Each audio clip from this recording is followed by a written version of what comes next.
Ça nous amène du coup à évoquer avec Robert Barouki la question de comment on peut appréhender le caractère pollué de l'environnement dans lequel on habite, et donc à s'intéresser à la notion d'exposome. Oui, bon, depuis quelques temps, donc on parle d'exposome, et en fait c'est parti d'un besoin de voir quels sont les déterminants des maladies. Pourquoi on tombe malade de quelque chose. Et il y a eu un effort très très important sur tout ce qui est génétique, hein, tout ce qui est l'étude du génome. Donc là, après, c'était à peu près cadré et on avançait assez vite grâce à un programme international remarquable d'ailleurs. Et puis tout le reste, ben, c'était un peu le bazar. Est-ce que c'est les produits chimiques? Est-ce que c'est le pollen, les infections? Est-ce que c'est les stress psychosociaux qu'on peut subir, etc.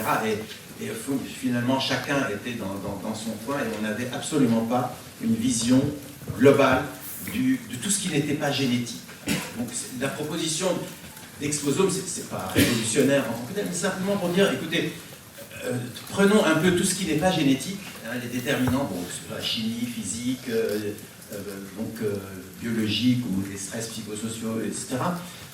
Et puis appelons ça l'exposome pour pousser les gens à étudier ça de manière, disons, globale et non pas molécule par molécule ou stress par stress. Si on prend Fos-sur-Mer, là tout à l'heure on a vu des cheminées qui crachaient des particules sans doute et des tas d'autres produits chimiques. Les connaissances qu'on a sont sur que fait tel produit éventuellement sur l'homme.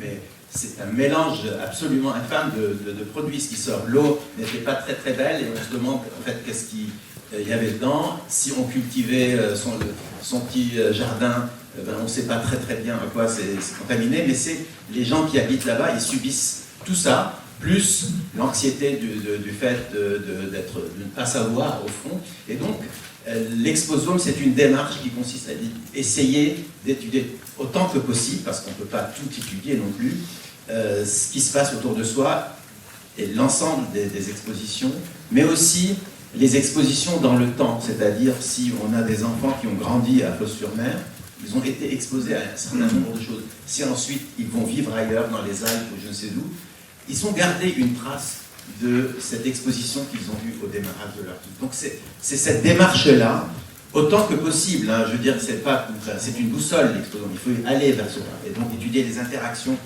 entre différents types de stress, c'est ça la philosophie de l'exposome. Merci Robert.